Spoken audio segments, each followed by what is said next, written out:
Okay, we're recording. How's everybody doing? You ready for a week 3 of your World Civilizations class? I hope so. As the weeks go by, I'll get more and more modern and more easy to relate to than, really early civilizations of cave people and first strong civilizations. So that also makes it more interesting and more enjoyable. Okay. So again, we're on week 3. This will be scheduled for Monday as I look at my calendar, April the 19th, 2021. All right. And we're going to get into the classical civilizations of the world. And this week, it's mainly about Greece, okay, and the pivotal role that they played in formulating Western society and Western thought and culture, okay? So without further ado, as I say, let me get to the delicious material. Okay. Now, unfortunately, this is blocking. There it goes. Thank you. Oh, let me get rid of myself first. Come here. What are you trying to do? All right. So let me just put myself out of the way here. Get over to the slideshow. And then go to the beginning.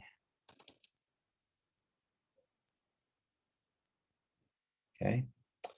World civilizations. I can go down farther on this. Okay. Week 3, like I said.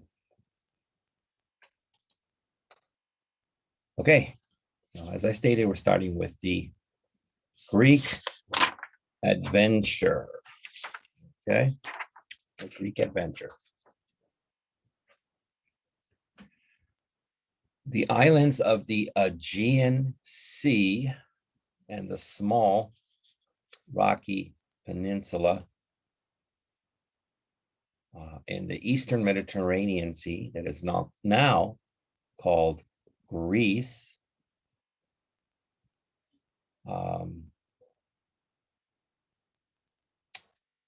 Proved to be the single most important sources of later civilization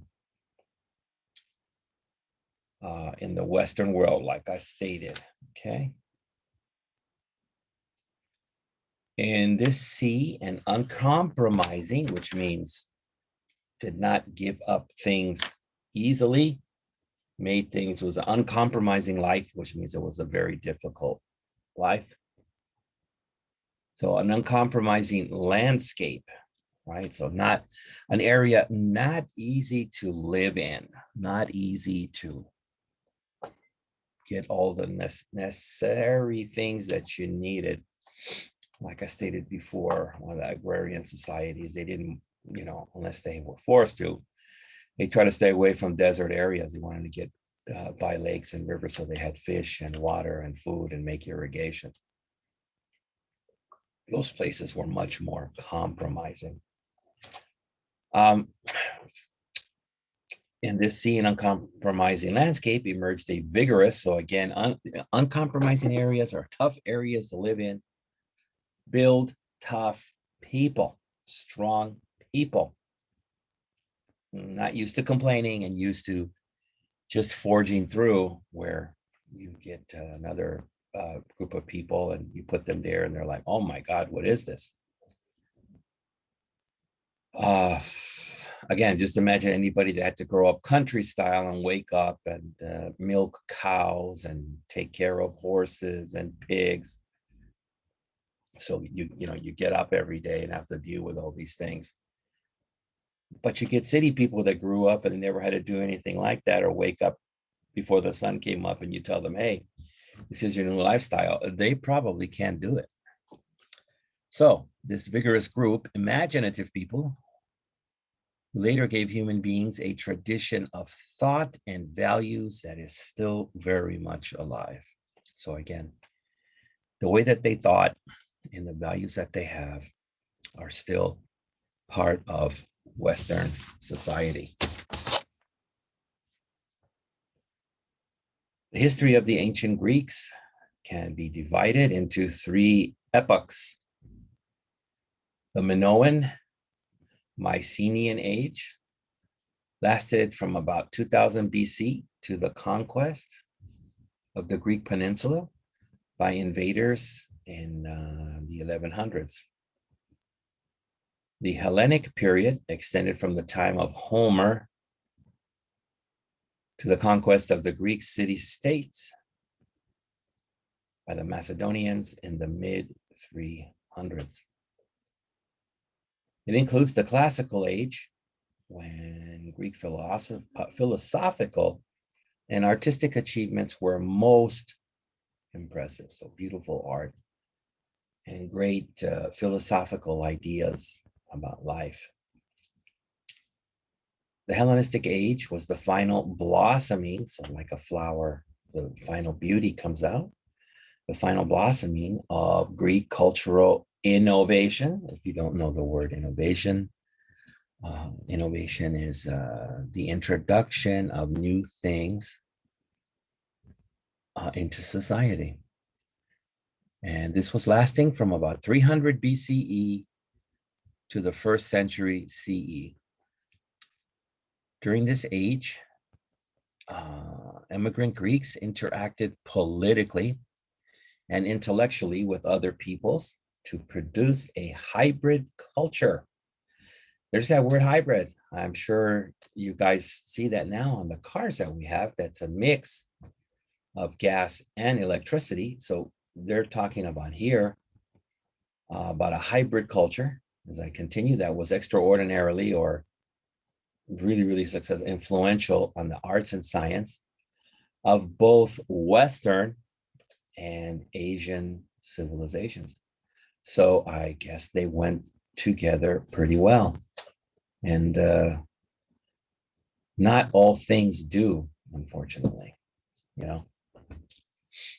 So that brings me to the bottom of the first page.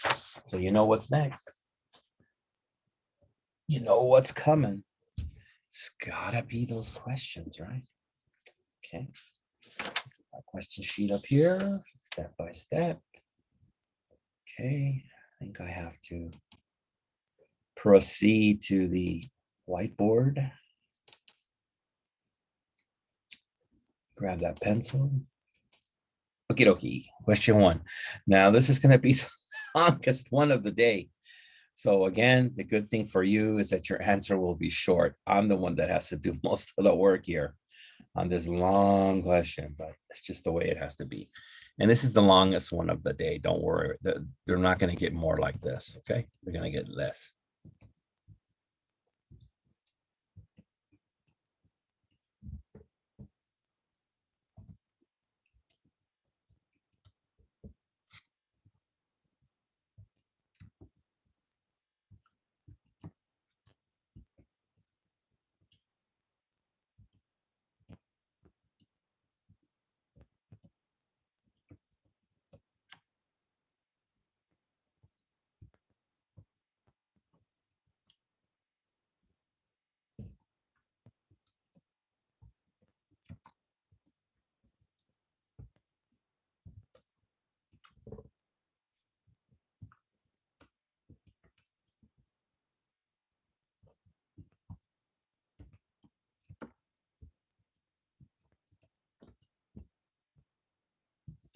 Okay, this is going to be an interesting one to try to stretch.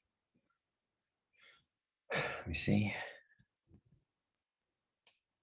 Can I do it?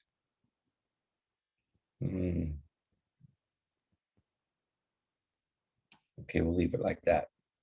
So, which locations proved to be the single most important sources of later civilization in the Western world? So, if you're confused, which country? Yeah. That should not be hard. Let me move on to the, that's what I'm talking about, location, okay? So 2.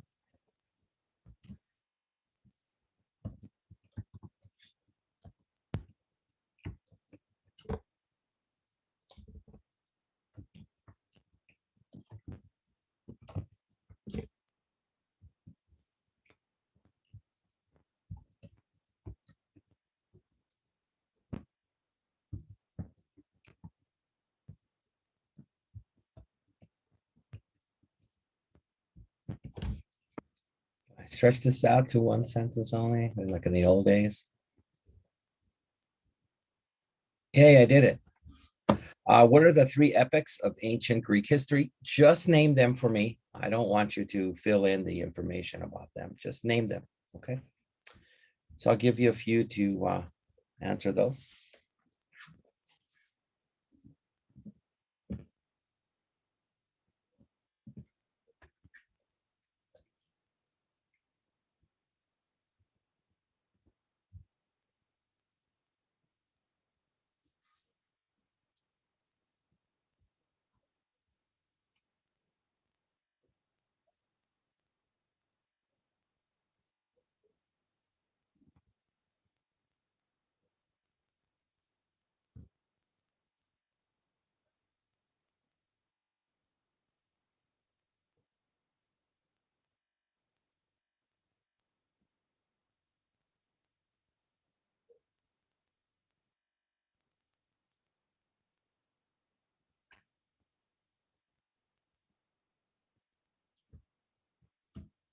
Okay, you got those?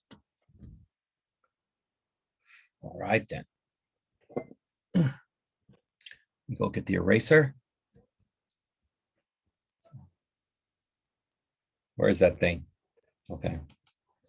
So again, repeating which locations, AKA which country, that's my big hint, proved to be the single most important sources of later civilization in the Western world. Okay, so that's gone. 2, what are the 3 epics of ancient Greek history? Just give me the names of the periods. You don't have to put in the pertaining background information on them. All right. I just want you to have the ability to identify them. Okay. So for my Korean students, it would be like if you asked me, tell me the old 3 kingdoms of Korea, ancient Korea. So my responsibility would be only to say, Pakche Silla Koryo. I don't have to tell you what kind of kingdom Koryo was or how different, just name. Okay, cool. That's done. Let's head on back to the material and read some more. And we left off here. Okay, so this is where we left off here at the bottom. This hybrid culture, again, we're not talking about cars.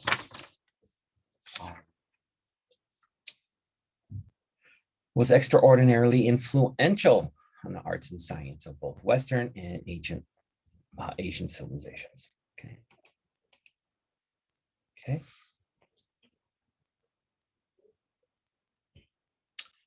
We will look now at the political and social aspects of the Hellenic and early Hellenistic periods. And then we will focus on intellectual and artistic developments later. So you'll see there's a division. Once you see the division in Greece, and one side was one way and one side was extremely the other. Okay. So geography, which we just talked about, and political development. More than most societies, Greece was shaped by its geography. Yes, as we will go into this deeper. In ancient times, it consisted of the numerous small islands of the Aegean, so kind of like the Philippines, the western end of Asia Minor, and the mountainous southern tip of the European mainland. Most of this area had little land that was suitable for large-scale farming. Again, uncompromising. No broad river valleys and no expansive level plains. No place within it was located more than 80 miles from the sea. Dozens of protected harbors and bays were found all along the coast. From the beginnings of their civilization on the island of Crete, the Greeks were expert sailors, so ships and shipping were always a major part of their livelihood. Because the mountains of the peninsula made overland travel there difficult, It had usually been easier to travel and trade by sea than land. So there you go. That's the reason why it was easier to trade by sea. We might remember that. It might help you with a question. This geography also encouraged political fragmentation. So fragmentation is, you can call it the breaking of a solid, right? So let's say you have one political party, but then it starts breaking into smaller parties or different parties. That's called fragmentation. The people in each island, valley, and river basin, see, here we go, develop their own separate sense of community and identity. Much as the people of the valleys of our own Appalachians, which are the Appalachian Mountains here, United States, did.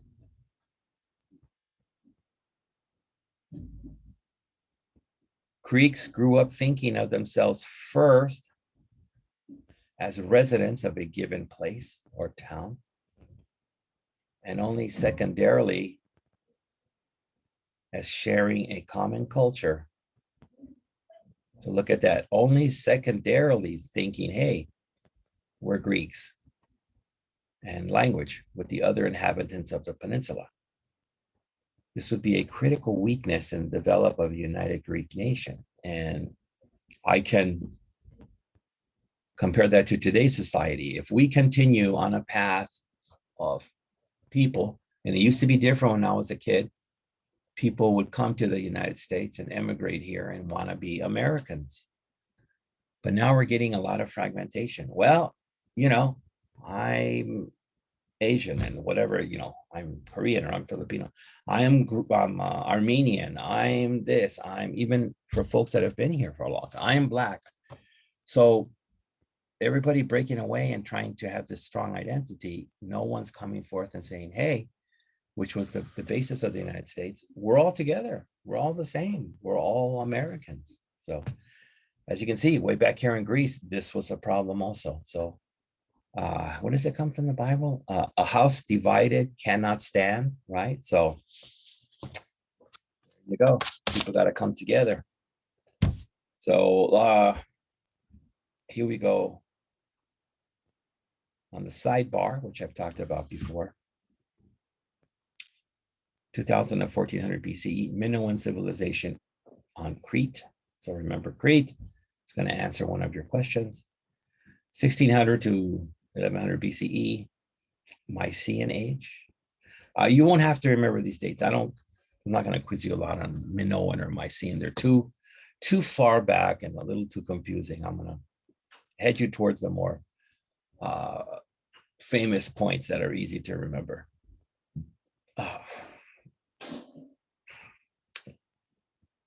1100 to 800 BCE, Dark Age.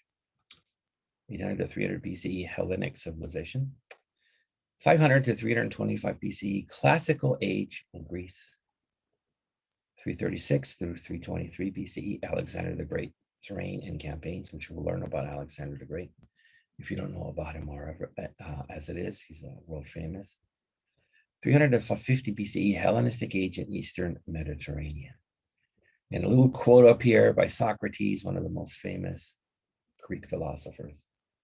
The function of the ruler, meaning king, is to use his best endeavors, best efforts to make his subjects or the citizens happier. But unfortunately, as history has proven, when we get kings or even presidents, prime ministers, they try to make themselves happy, the political people. But the best function is to try to make the citizens happy. Okay. So as we continue, the Minoan and Mycenaean ages or civilizations. Traditionally, scholars have traced the origins of Greek civilization not to the rocky mainland, where people are going to say, oh, Athens, right? No. But to the island of Crete. This large island supported an urbanized, so citied, civilization of its own, dating back to at least 2000 BCE. Historians and archaeologists call the Cretan culture Minoan, after Minos, the mythical king of Crete.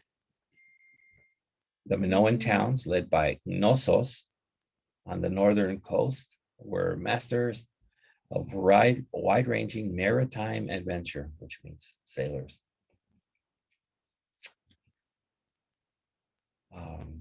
Including coastal Greece by about 1600 BCE. Nobody knows whether or not the Minoans actually were Greeks, or talking about ethnically bloodline. Their written records have never been deciphered or translated, but they played a part in the formation of Greek civilization.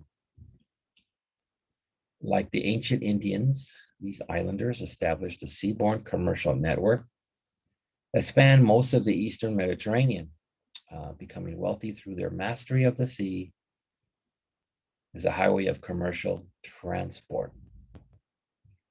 We have what's pictured on here. This hall is a reconstructed throne room. That's where the king lived at Knossos. Its excavator, or the people that dug it up, English archaeologist Arthur Evans, spent a fortune rebuilding positions of the great palace at Knossos. This artist's depiction is a faithful rendering of what its throne would have looked like around 1600 to 1400 BCE. Okay, so that's where the king ruled his subjects. So continuing up here on the top right. Oh, and if it's for Wani and Lycian, this would be page 95. The wealth produced a socially complex society that was organized into tiny states centered on powerful palace-dwelling kings. And that's what we have down here. Okay, that's why they showed this.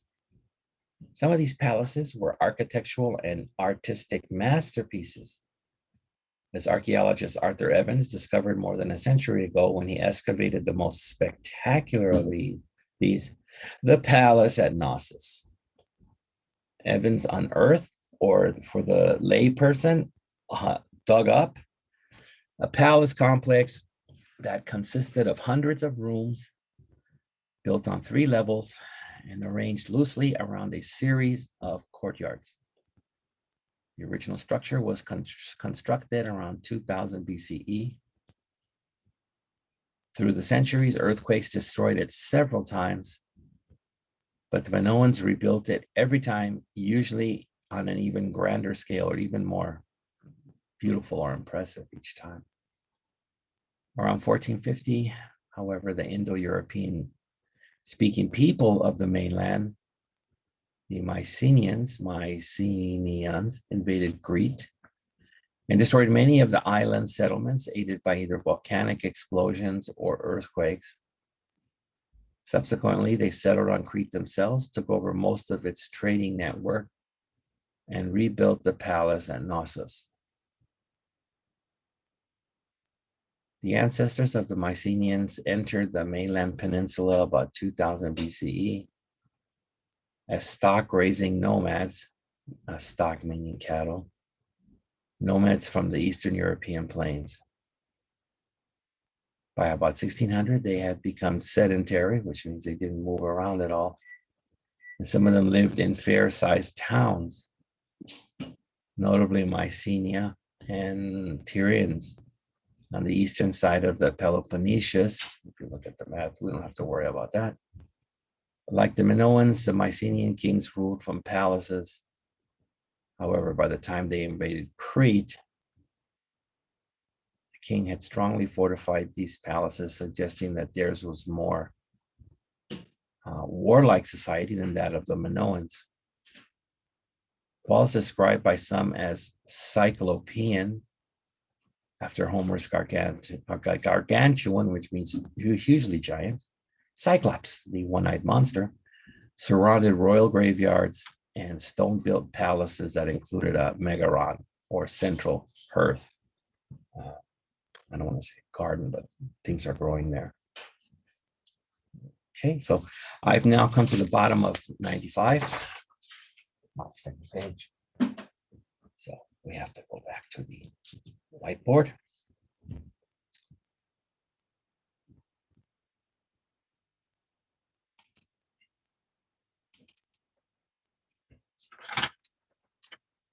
Grab that pencil.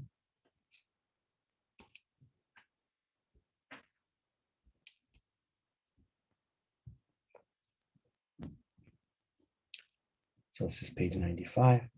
And guess what? You're only going to get one question. Can you believe that? I must be getting soft. Or maybe I'm going to give you 2 or 3 on another page. Oh no, I'm getting tricky. Better watch it. Okay, so here's our question for this page.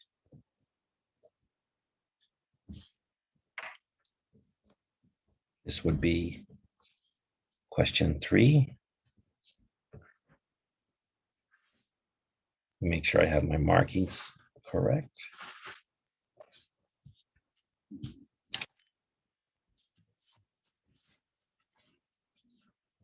Easy peasy question.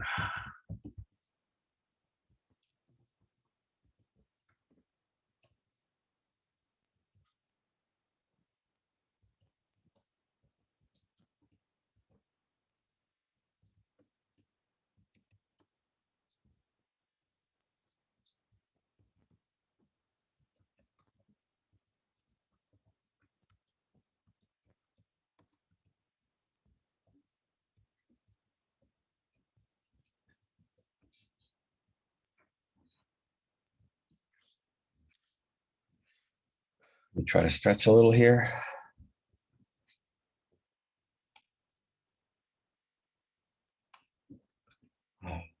Three, where do today's scholars trace the origins of the Greek civilization? So let me give you a minute for that. And no, we're not talking about K-Town. Okay.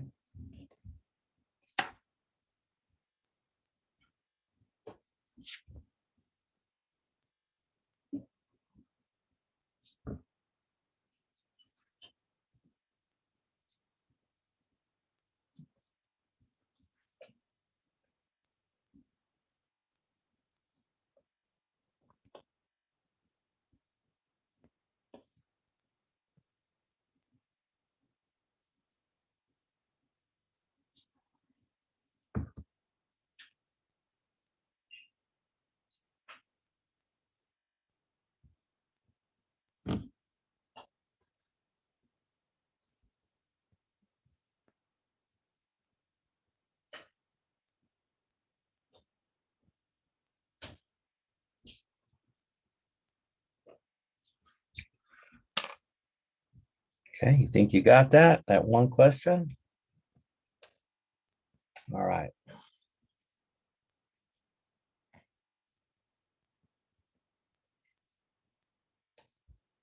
Okie dokie, so let me grab the eraser. So repeating, where do today's scholars trace the origins of Greek civilization? So my only hint is, was it Athens? Is that where they traced it? All right, that's erased. Let's head on back to the reading material.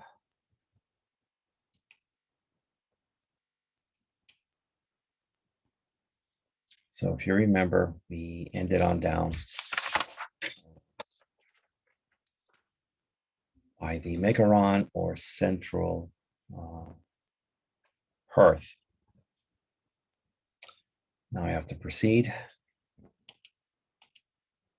Here's the map they were talking about. It's a nice little extra thrown in there.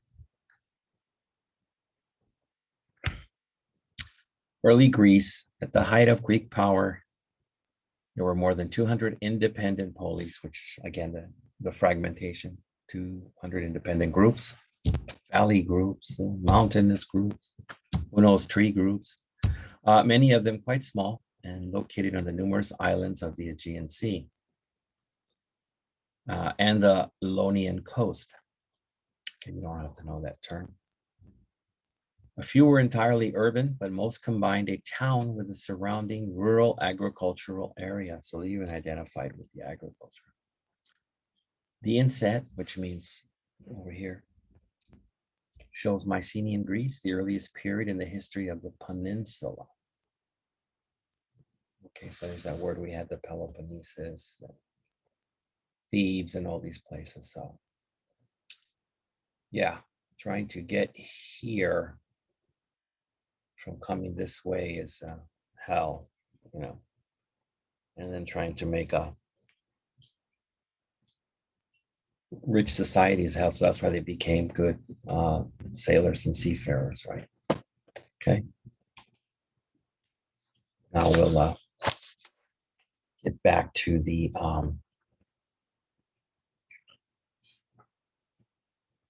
reading. Yeah. Okay, the Mead Hall, where kings and warriors rotated to drink and feast. Mead was an ancient alcohol made from honey, usually. Our knowledge of this period comes largely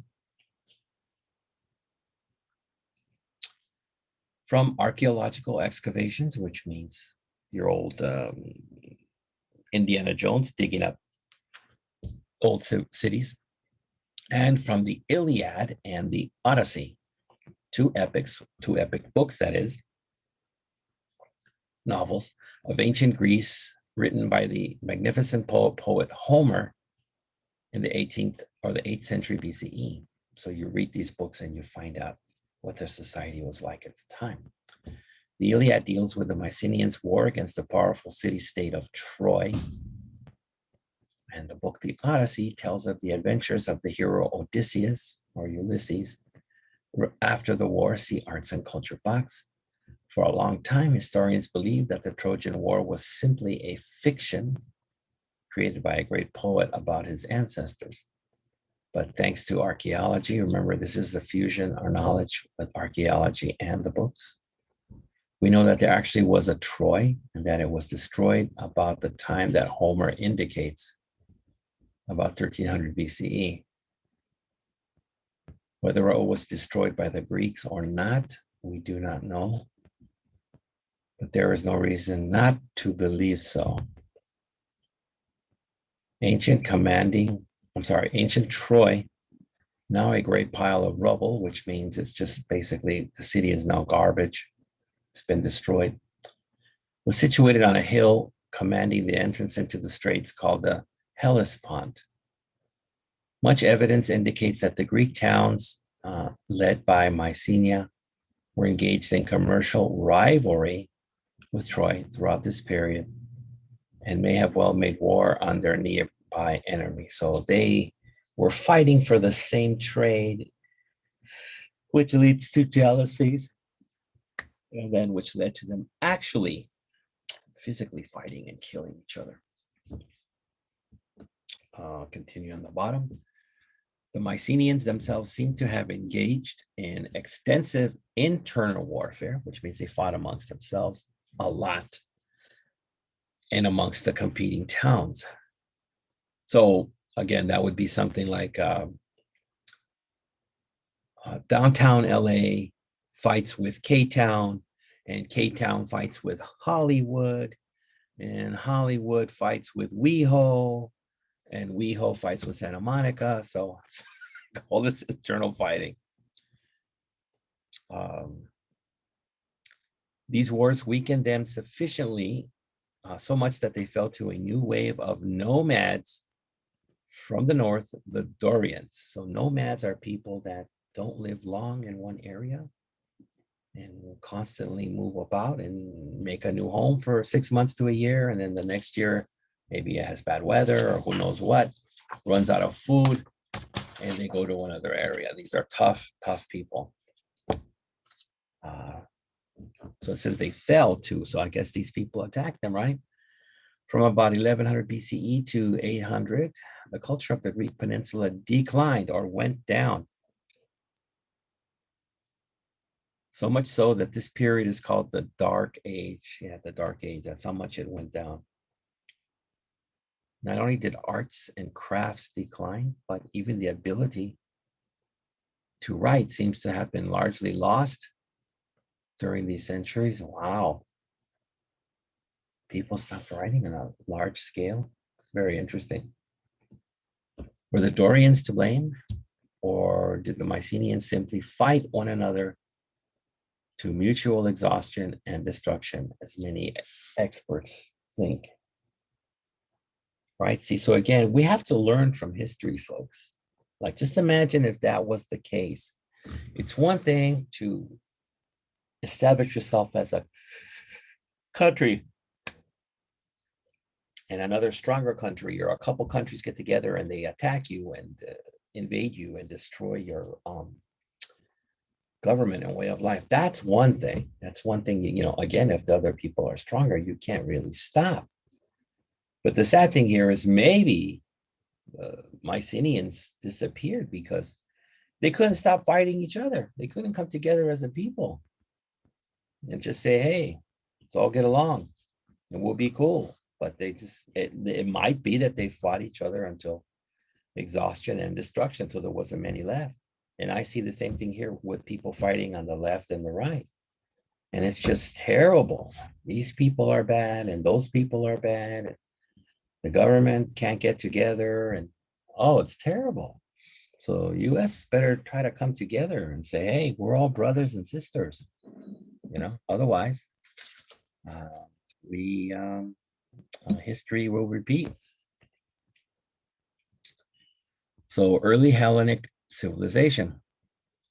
Starting about 800 BCE, the Greek mainland slowly recovered the levels of civilization created during the Mycenaean period and then went on to far greater heights. So that's good. They rebuilt and went on even to more impressive accomplishments. During and after the Dark Age, the institution of the polis, not police, gradually developed. In Greek, polis means a community of adult free persons who make up a town or any inhabited place. Again, the important thing here is free persons or people. In modern political vocabulary, the word is usually translated as city, state. A polis could be almost any size. It is thought that classical Athens, the largest and most powerful, had almost 300,000 inhabitants at its peak, about the size of our present-day Buffalo, New York. Whereas the smallest were scarcely more than villages. I mean, so that's how small groups were counted as groups, right? A village. So that's a major political. Wow. At one time, the Greek mainland inhabitable islands, the ones you could live in, all told about the size of Maryland only. So again, Greece is not a giant place. And they were home to more than 200 polis, free people. Each thought of itself as political and a cultural unit, independent of every other. Yet each polis also thought of itself as part of the distinct and superior family of people calling themselves Greek. So that's good. That's why they didn't disappear, because they said, hey, we're different, but we're all American too. You know, there it would be, we're all Greek too. Not, we're Mycenaean only. The polis was much more than a political territorial unit. It was the frame of reference for the entire public life. So this brings me to the bottom of the page. So, you know, we have to go back for questions.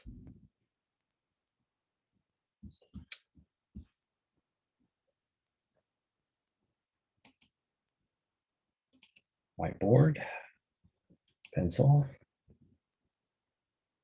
And guess what, folks? I only have one question on this page too. Oh, I'm getting too soft. I got to get tough soon. I'm being just too soft here. Question 4.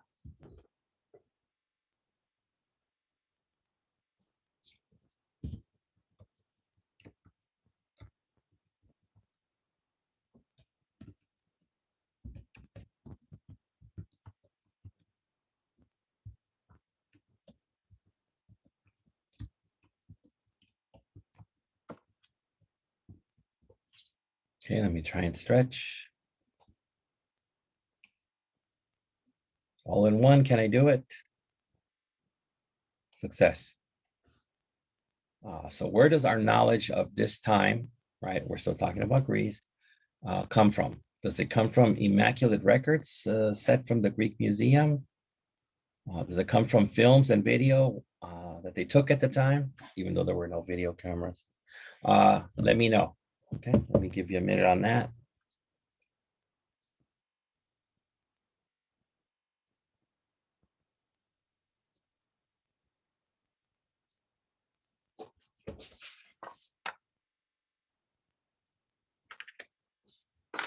Again, that should be page 96 for my 2 Taiwanese scholars that I have in the class.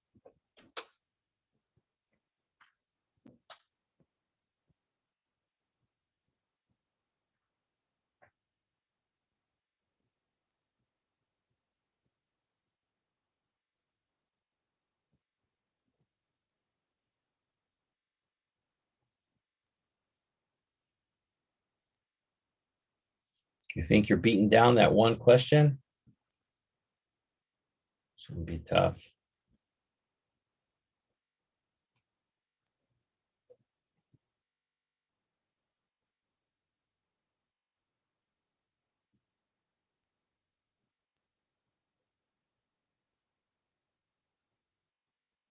Okay.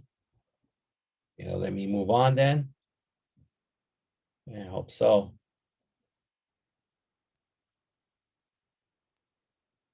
You get that eraser.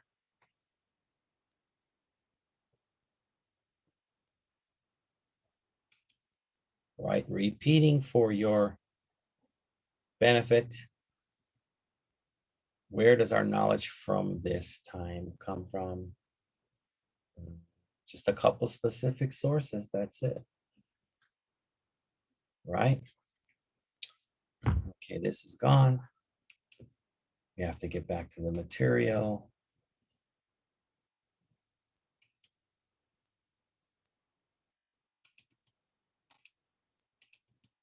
Here we go. And we ended up on the bottom with public life. Move on.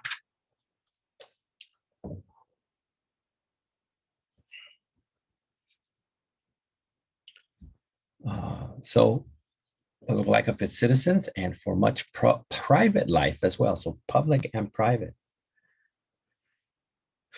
The mutual interdependence as things depended on each other of the citizenry, people that were citizens, was exhibited or shown in different ways. A sense of common life and shared destiny was promoted by governmental policies and techniques. The inherent, or things that was born into the society, superiority of the local format of governing for the public welfare was taken for granted, which means it was not respected and people just expected it to be there all the time instead of trying to protect it. When you don't, when you take something or someone for granted, you don't protect them or it. So public welfare was taken for granted. So people just said, I will always be free and protected. Even when these ways might differ sharply from one polis to the nearest neighbor. So again, the way K-Town runs their life is different than the way Hollywood runs its life. And that might be a problem down the road though. Citizenship was greatly prized, and by no means was everyone who lived in polis a full citizen. Women were entirely excluded from political life. There were many resident aliens who were excluded from citizenship, as were the numerous slaves.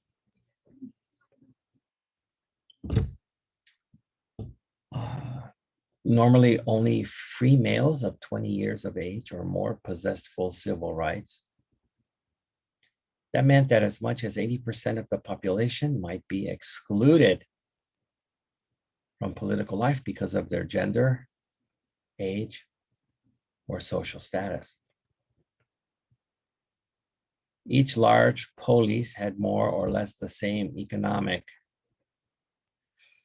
and demographic design. A town of varying size, surrounded by farmland, pasture, where the animals ate, and woods that supplied the town with food and other necessities.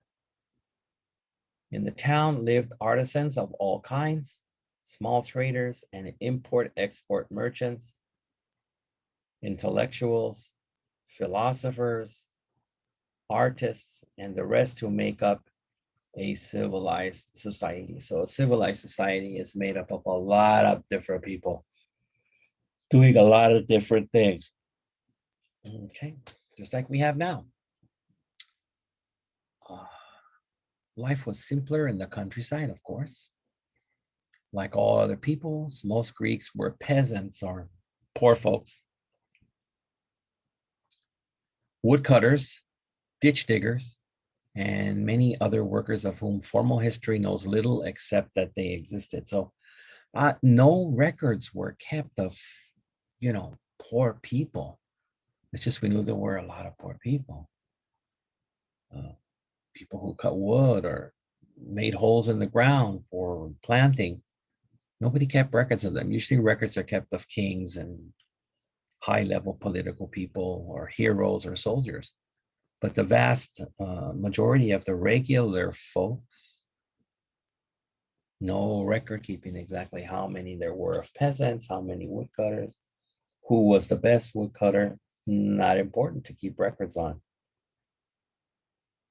Okay, moving up to the top. Now we'll get into Athens a bit. Early Athens, or Athens here, and Sparta.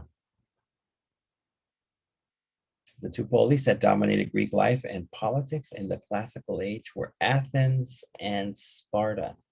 So since we've already described even just a small village with, 20 people, or I'm sorry, maybe 100 people, that's a polis.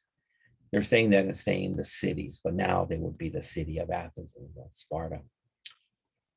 They were poles apart. That's a joke, I guess.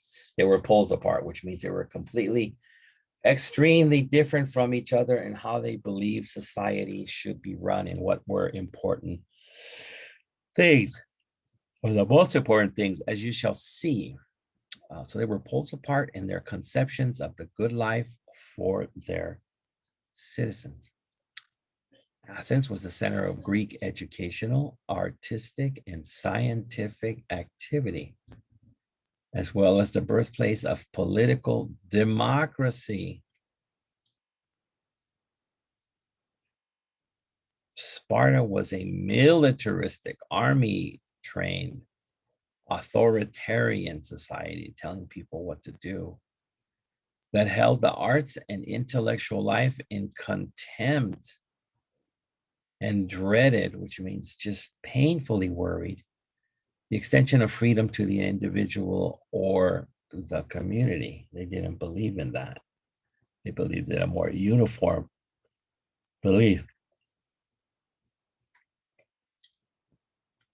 Eventually, the two opposites came into conflict, as most things usually do. Interestingly, it was the artistic, philosophical, and democratic Athenian polis that provoked, that started the unnecessary war that ultimately ruined it. So again, like possibility with the Mycenaeans, unnecessary fighting, unnecessary wars.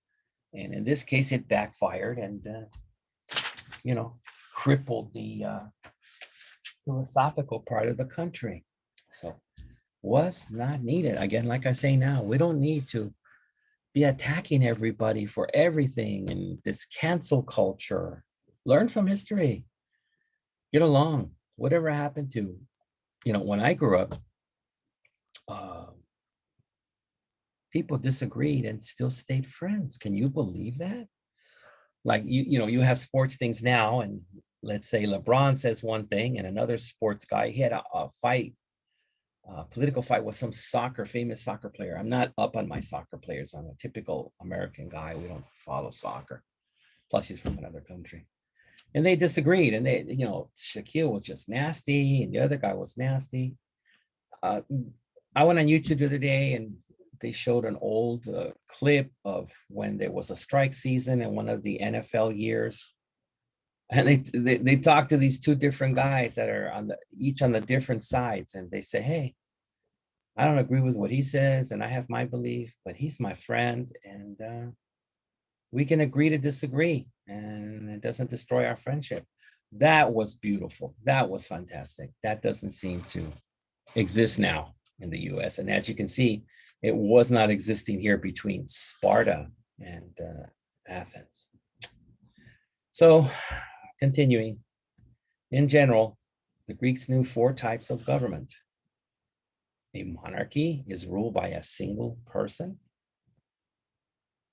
a king, or equivalent, either sex, so it could be a queen, who has the final word in law by right. Most of the polis were monarchies at one time or another, and many of them apparently began and ended as such, so mostly monarchies. An aristocracy is ruled by those who are born to the leading families and thereby are qualified to rule, whether or not they are politically qualified in other ways. Just the bloodline says, Yo-Yo here, he's next, and he might be the stupidest guy in the world, but his dad was the king, so he gets to follow. Not an ability, just the bloodline. Aristocrats are born to the nobility, but not all nobles are born aristocrats. Again, basically saying what I said. Not necessarily just because you're in the bloodline means you have the ability or knowledge to be in the aristocracy or qualified to govern people. An oligarchy is ruled by a few, and the few are almost always the wealthiest members of society. Many polis were ruled by an oligarchy of landlords whose land was worked by tenant farmers. So again, maybe you have a couple hundred peasant tenant farmers, but this polis is ruled by 30 people that are involved in the family, the rich family. A democracy is ruled by the people, almost always by means of majority vote on disputed issues. Voting rights in executive and legislative acts are limited to citizens. And in Greek polis, this meant freeborn adult males. Additionally, the Greek word tyranny originally meant rule by a dictator who had illegally seized power. The person might be a good or bad ruler, man or woman. Now we'll get to the early Athens. Athens went through all of these forms of government in the period after 750 BCE, when we began to know something definite about its history. Finally, we're learning definite things about the history. Because, those 2 books can't cover everything.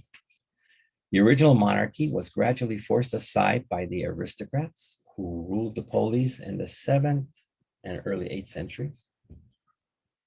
The aristocrats gave way in the 500s to oligarchs, some commoners. The most important oligarch was Solon, who ruled in the early 6th century. When the polis faced a social and economic crisis generated by a lack of agrarian land, the other oligarchs gave him supreme power to quell or stop the discontent. Solon responded by establishing a constitution that struck an uneasy balance between the desires of the wealthy few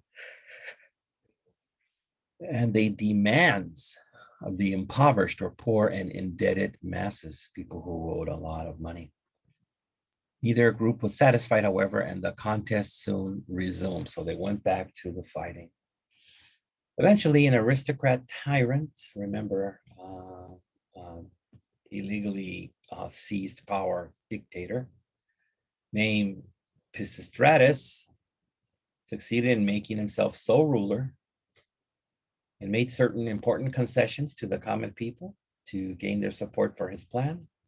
So that means give the poor people a couple of free gifts, and then they start to support you, expecting more in the future, not really using their brain to make a smart judgment.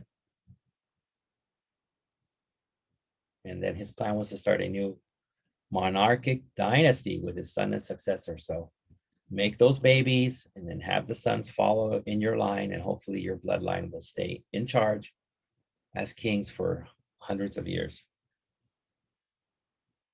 That's all he was worried about. But the sons were not nearly as clever as their father. Again, just because you're in the bloodline doesn't mean you're as smart as, your old man. And they were swept away from power by rebellion in 510 BCE. The winner of the ensuing free-for-all, which means just a fight between everybody. It's a free-for-all. Was Cleisthenes, an aristocrat and true founder of the Athenian democracy. Cleisthenes believed that the people should have the last word in their government, both because it was just or justified, justice, right?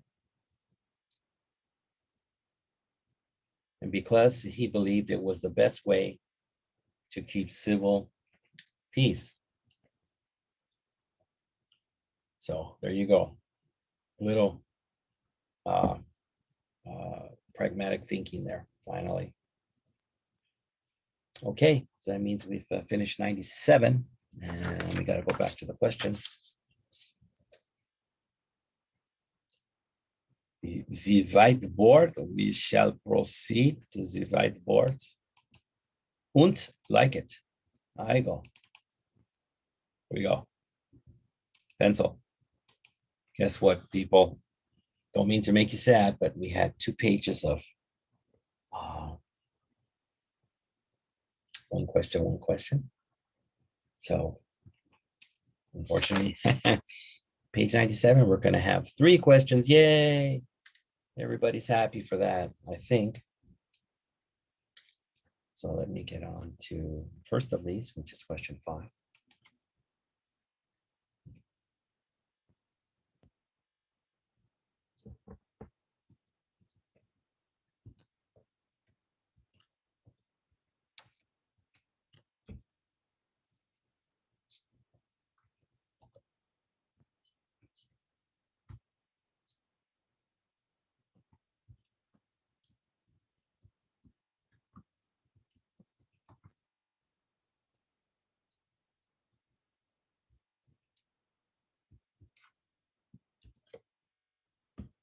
Let me extend.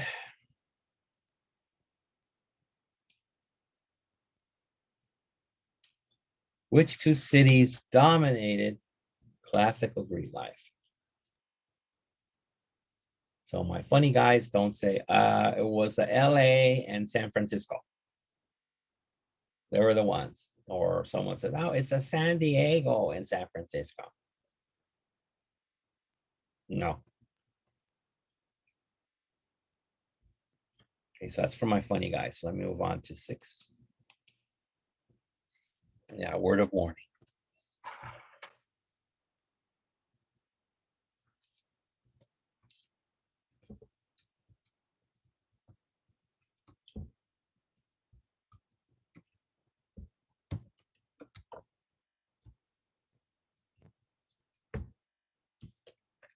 Extend.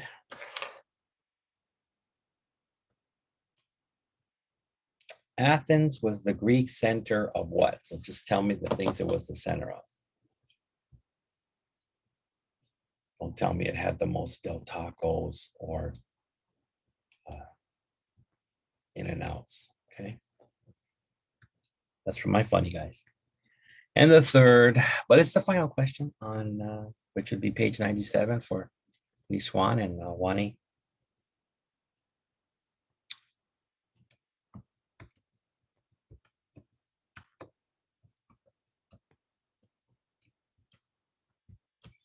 Describe Sparta. So just like 6, where you're telling me about Athens, because you're going to have to say it was the Greek center of what. And then once you identify that, you have to give some little background information.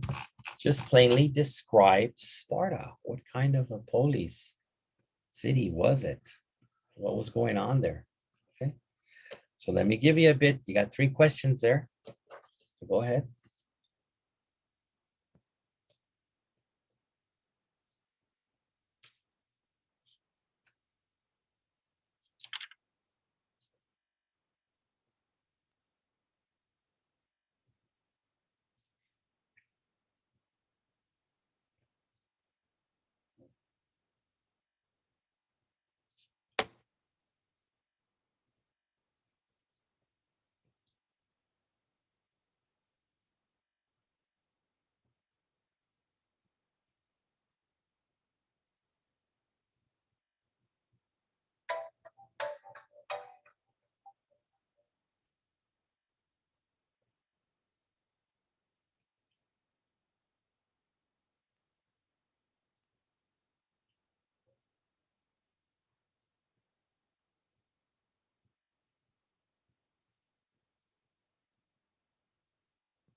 You guys coming along? I'll give you just a couple more on those, because the descriptions take a little time.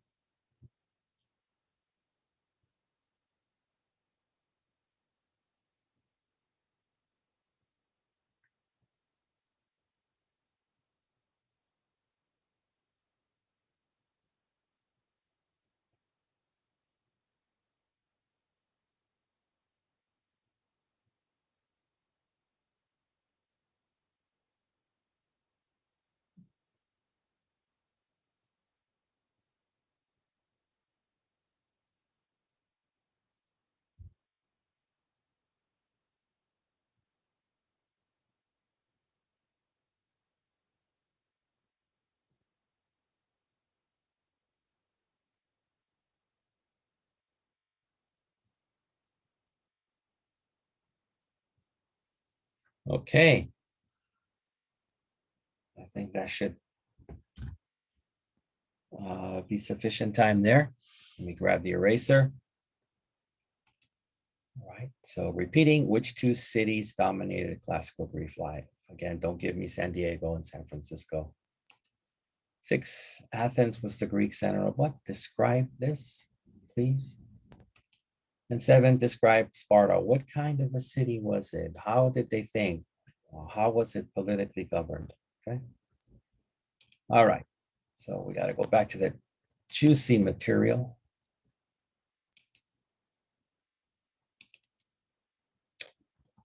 Okay.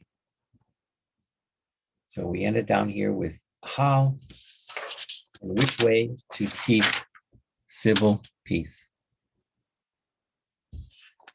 Moving on. I'm going to, just to let you know, Wani, I'm going to skip 98 because it's a story about the Cyclops. So we don't have to get into that. That's not a major point. Just that you know that it existed is enough. So we're going to get into, this will be 99. The Spartan militarism. Okay. By about 500 BCE, Sparta differed from Athens in almost every possible way, although the two were originally similar, but they grew apart. The Spartan polis, located in the southern Peloponnesus, which I showed you on the map, about 80 miles from Athens, was a small city surrounded by pastoral villages. As the population grew in the 700s, the Spartans engaged in bloody territorial war, the Messenian Wars, and with their nearest Greek neighbor, Messenia, and finally won. So they fought against Messenia for a long time and then finally defeated them. The defeated people were reduced to a state of near slavery. So they almost became like slaves. Didn't have much, I guess. To the Spartans, who from this point on became culturally different from most other Greeks. The most striking example of their divergence, right, was their voluntary abdication of individual freedoms. So that means they gave up their individual freedoms. Remember, the United States is all about people having their individual freedoms. And here the people said, we don't want them because we want to become a stronger central force. Very interesting. People can decide on different paths. During the 600s, the Messenians rebelled again and again, so they kept on fighting even though they were defeated. And as a result, the Spartans made themselves into a nation of soldiers and helpers of soldiers so that they could maintain their endangered privileges, which means they wanted to keep their power. That's what that means.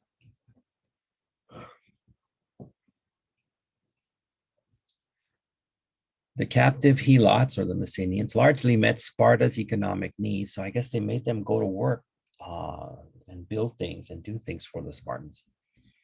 And see, there it is. They worked the fields and conducted the necessary crafts and commerce under close supervision. The Spartans themselves devoted their energies to the military arts.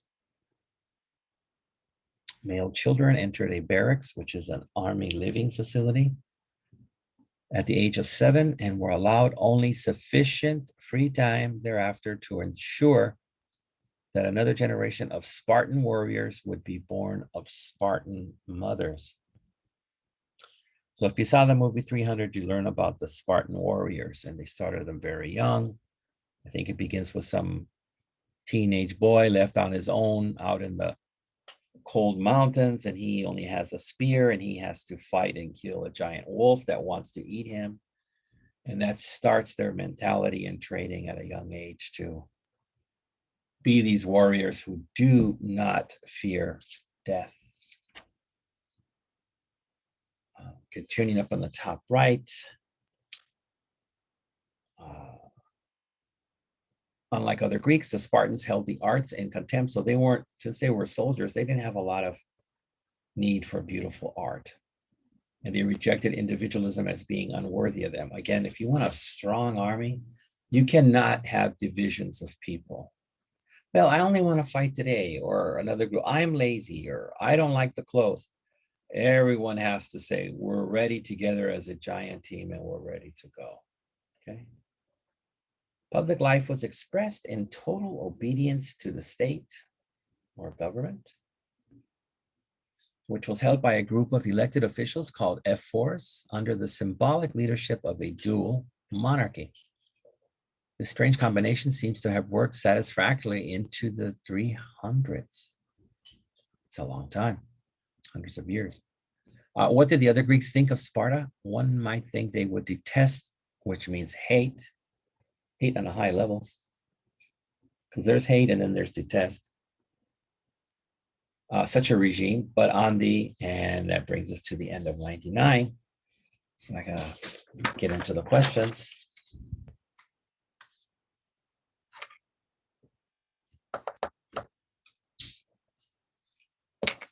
Okay, so because remember we skipped 98. That was just the story of Cyclops.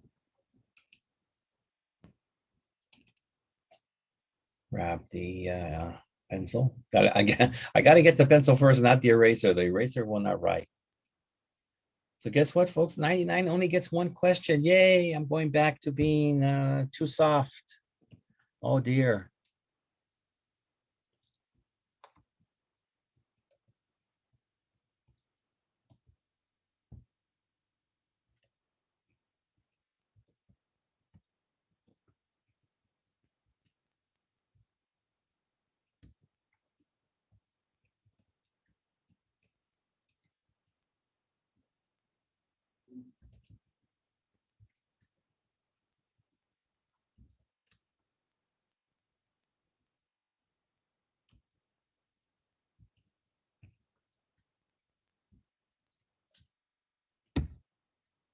So 8, eventually the Spartans made themselves into what kind of nation? Were they a nation that just grew flowers and vegetables and sang songs and wrote poetry? Is that the kind of nation that they became? All right, so let me give you a minute to answer this one question from 99.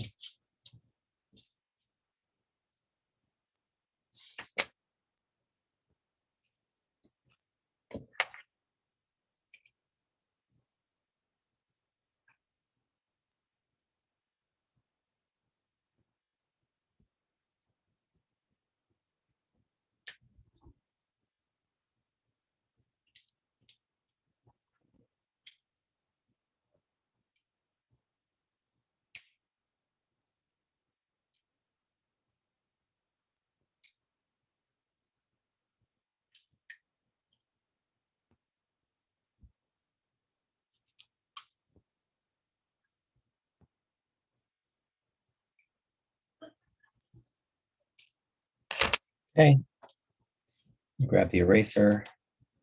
Eventually, the Spartans made themselves in what kind of a nation? I think it's pretty obvious. All right. Back to the material. All right, so we ended here by these pictures. What did the other Greeks think of Sparta? Page back. On.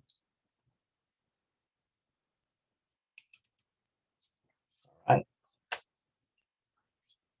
So what was it? No, the thinking was contrary. Most Greeks admired the Spartan way of life, especially its undoubted self-discipline, courage, rigid obedience, and physical vigor. Again, if you saw the movie 300, all these men walked around with no shirts on and had beautiful, muscular, athletic bodies. Even many Athenians thought the Spartan way was superior to their own and envied or were kind of jealous the single-minded patriotism displayed by the Spartans in all their public affairs. Despite its military nature, Sparta was a conservative and non-aggressive state. So that means they did not go out and try to conquer other groups, countries, what have you. They were more thinking of protection. The Spartan army was so large and so feared that after about 600, Sparta rarely had to use it in war. Sparta actually became a peaceable polis and directed all of its attention to keeping the political status quo within its borders and so far as possible outside them. The Persian Wars. Throughout the early 5th century BCE, the foreign policy interests of Athens and Sparta more or less coincided or thought the same way. Both were primarily concerned with maintaining their independence in the face of foreign threats. These threats originated from the imperial Persia, which is present-day Iran, and which had expanded rapidly in the 500s, as we described in chapter 5. They took the form of two Greco or Greek-Persian wars. The first Persian War ended with an Athenian victory. The Persian Emperor Darius I was faced with a rebellion that was spreading among some of his subjects, Greeks on the Turkish coast of Ionia. When he attempted to subdue them or defeat them, Athens went to their aid.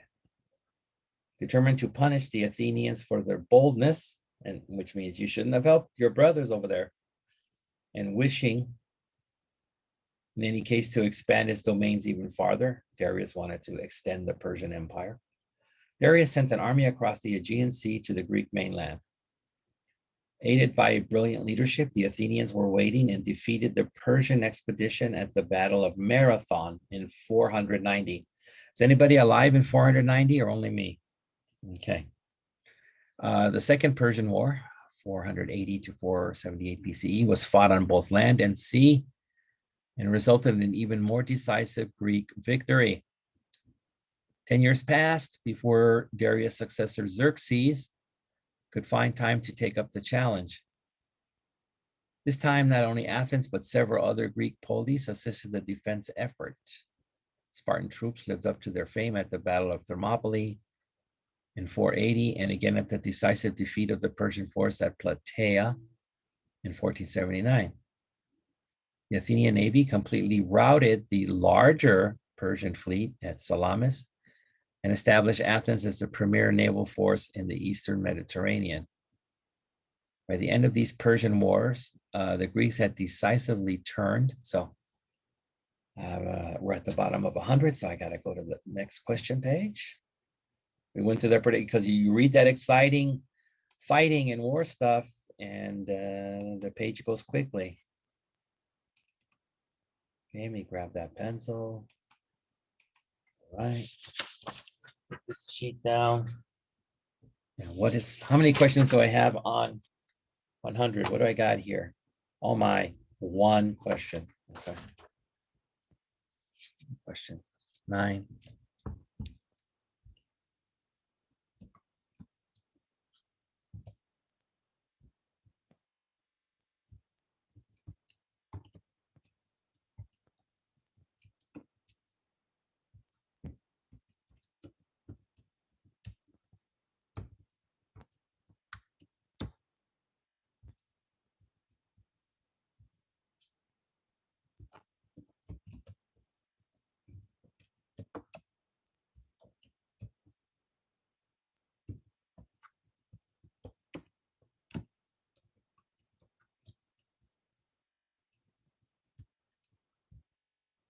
Okay, let me try to stretch this.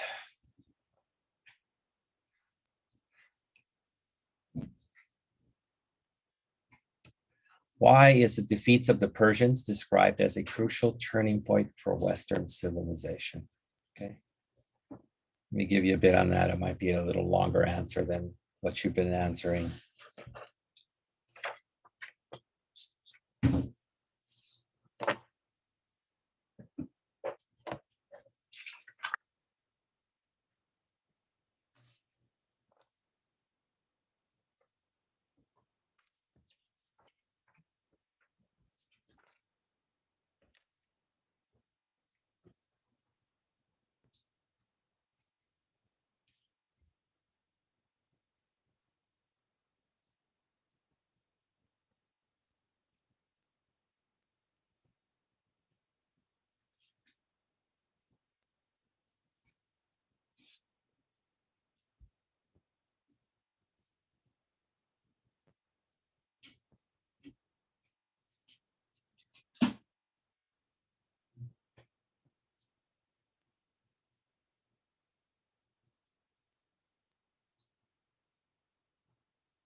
Okay, grab the eraser.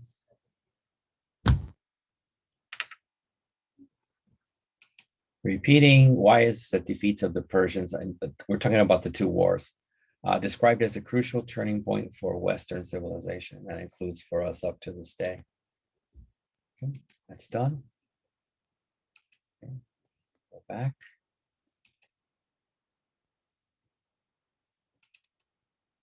Okay, so we ended here with a nice picture of the vase, right? Says this Greek vase shows a fight between a Greek and his Persian cavalry enemy. The product of the late 5th century BCE was probably a commemoration or kind of like a celebration of the great Greek triumph over Darius's troops. Okay.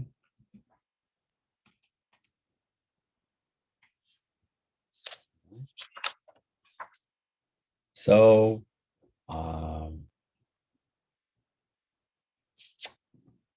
we'll see. Should I surprise you? We'll see. Okay.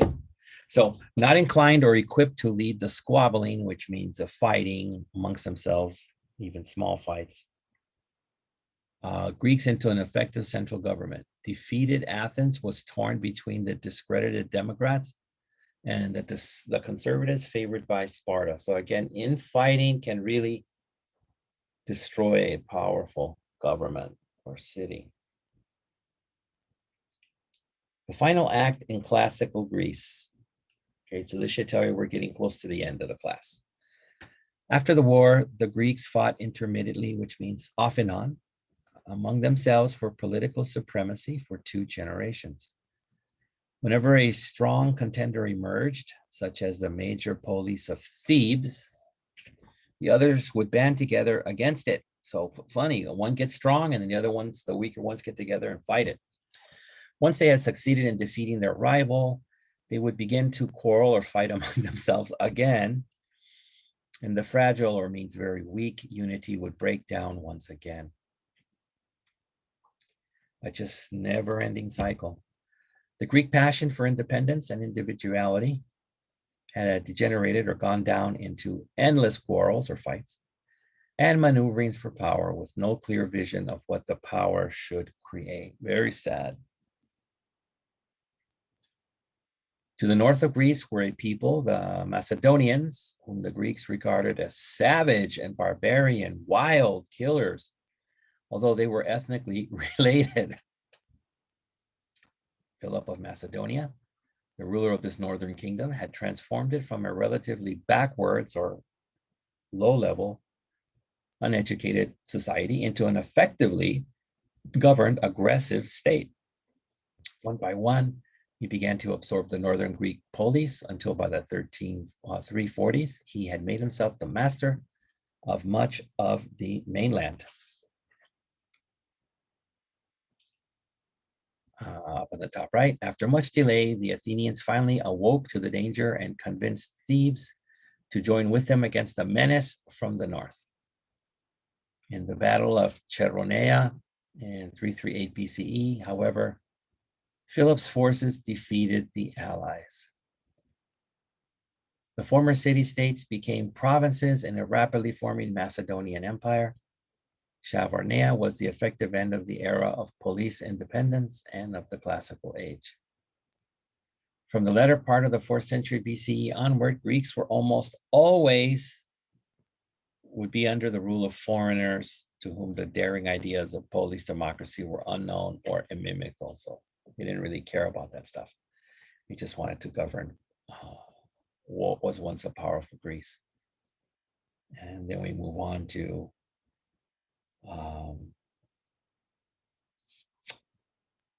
Alexander and the creation of a world empire. After the Battle of Cheronea, which brought him mastery of the former polis of Greece, the King Philip of Macedonia was assassinated or killed, and his young son Alexander succeeded to the throne. In his 13-year reign, Alexander the Great conquered most of the world known to the Greeks and proved himself one of the most remarkable individuals in world history. His boldness and vigor or strength became the stuff of legend among Greeks who fought under him. Both traits are attested to by the story Plutarch tells in the antidote in this chapter. See the Society and Economic box. Plutarch on Alexander. Okay, I'm going to click it one more time. Are you going to be happy? That's it. That is our last page. So,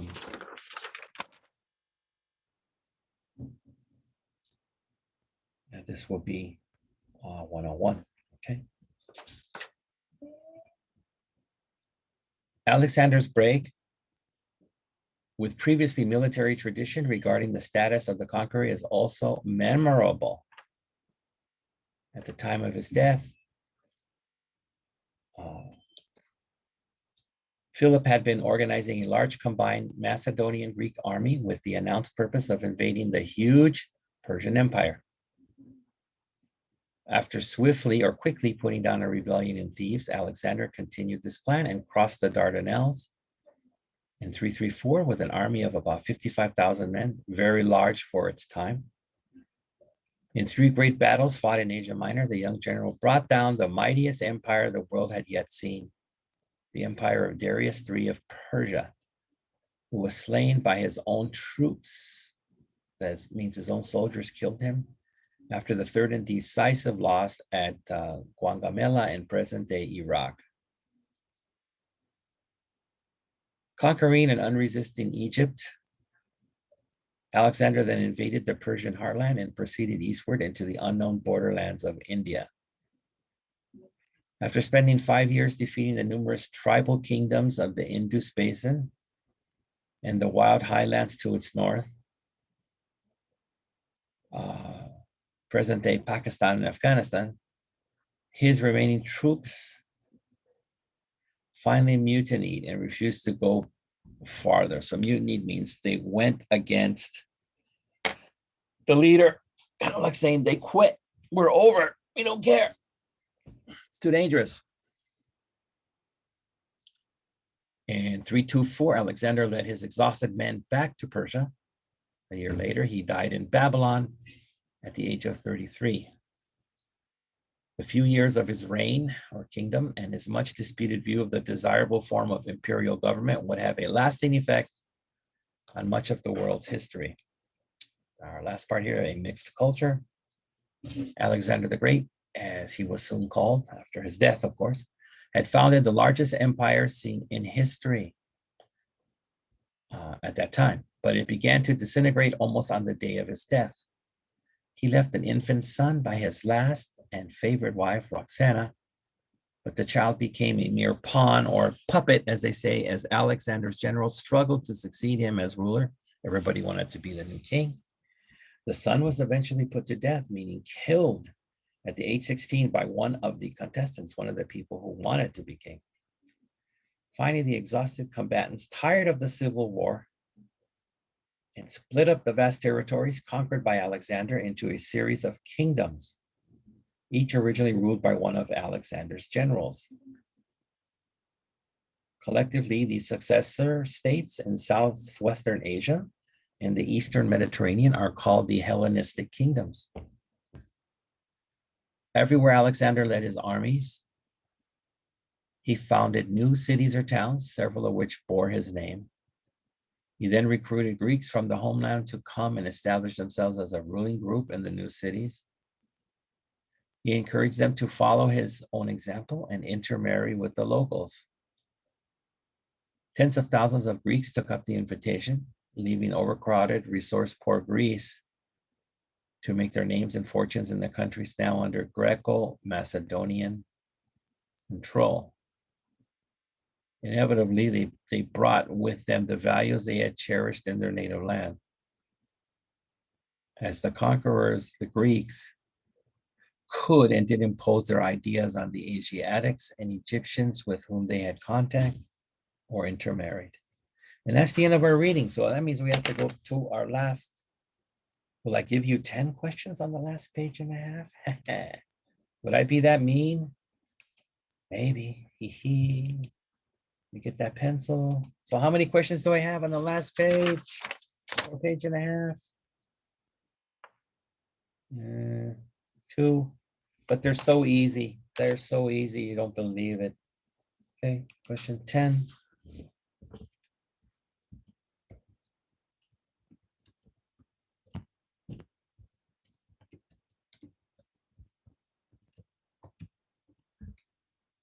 Let me stretch it, because I can do this one for sure. One complete sentence line. There we go. Who was Alexander the Great? Now, with all those things I just read about him, and I just read it freshly, you got that down. That's no problem. Okay, now for our last question of this week, the third week, for, again, April 19th, 2021. This is easy too. This is at the end of the reading here.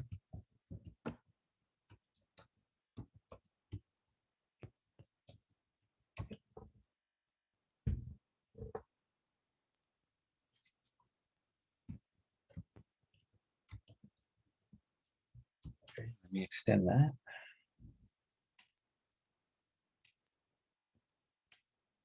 Okay, where were the Hellenistic kingdoms? Just give me the location. Where were they located? All right.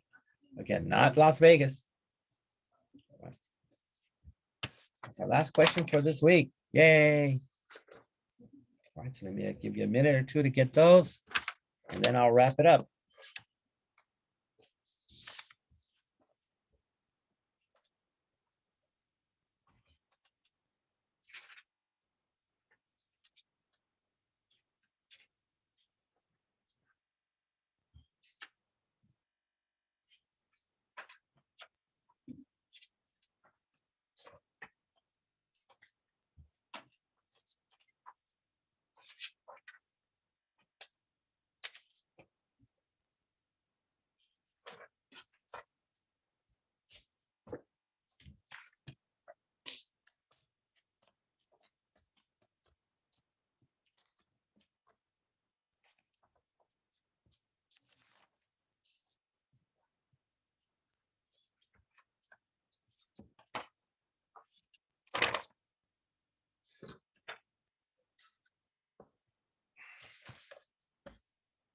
Okay, we done on that stuff?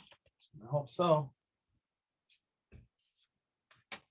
Right, so grab the eraser. Who was Alexander the Great? Nothing further needs to be said. Where were the Hellenistic kingdoms? It's listed right there. Right. Go back to the end here. So thank you, folks. Thanks for the third week. I hope you enjoyed reading about the classical Greek civilization. And take it easy, wear your masks, stay healthy, and we shall go into next week for the post-classical era. Okay, so thank you. Bye-bye.